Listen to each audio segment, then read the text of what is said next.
Bonjour, on va parler aujourd'hui de Nathalie Marquet-Pernot, qui est la femme de l'ancien présentateur du journal télévisé Jean-Pierre Pernaut. Et en fait, elle nous explique, lors d'un jeu dans l'émission de Cyril Hanouna, elle explique qu'en fait, elle a eu une liaison avec un chanteur célèbre. Donc, on serait étonné d'ailleurs de savoir de qui il s'agit. Ça s'est passé il y a assez longtemps quand même, il y a pas d'une vingtaine d'années, alors qu'elle avait que 23 ans. Elle a eu un fling, une liaison qui a duré, on va dire, 3 ou 4 mois, elle expliquait, avec un chanteur célèbre. C'est Patrick Bruel.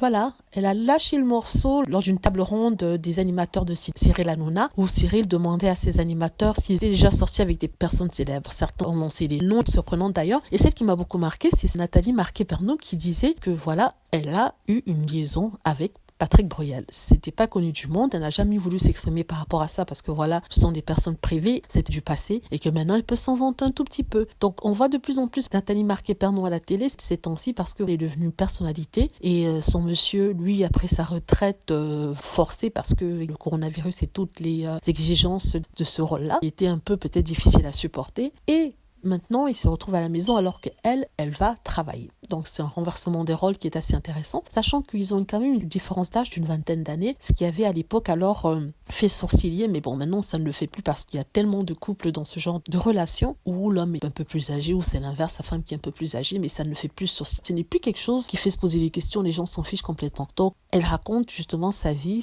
privée. Elle est allée quand même dans certains détails en ce qui concernait sa vie, notamment sexuelle avec Pernot. Ça, c'était dans une autre émission, mais là, elle s'est épanchée sur sa liaison avec Patrick Bruel. Elle donne pas plus de détails, si ce n'est de dire qu'il est un homme généreux, un homme gentil, quelqu'un de très doux et câlin, ce qui tranche complètement avec l'image qu'on a essayé de donner ces dernières années de lui et certaines masseuse. Bon, je vais pas aller dans ce sens-là pour ne pas choquer les fans de l'artiste. Et elle dit que c'est quelqu'un d'adorable, un bon père de famille. Mais bon, c'était une liaison cachée que même Voici, l'inquisiteur, avait loupé. Si je me rappelle, à une époque, Voici était au courant de tout. C'est impossible qu'une telle chose puisse passer comme ça, inaperçue, sans que les rédacteurs de Voici puissent savoir. Mais c'est le cas. Personne n'est au courant, à part elle et Patrick Bruel. C'est bien, c'est une femme qui est jolie. Elle est vraiment jolie, Nathalie Marquet-Pernot. Je crois qu'elle a été Miss France. Ça, c'est pour les fans de Nathalie Marquet-Pernot, de Jean-Pierre Pernaut. Et c'est tout ce que je voulais dire par rapport à ça. Voilà, j'espère que vous avez aimé la vidéo. N'hésitez pas à cliquer sur like si vous avez aimé la vidéo. Laissez des commentaires aussi. N'hésitez pas à cliquer sur la petite cloche afin d'être averti lorsque je poste une nouvelle vidéo.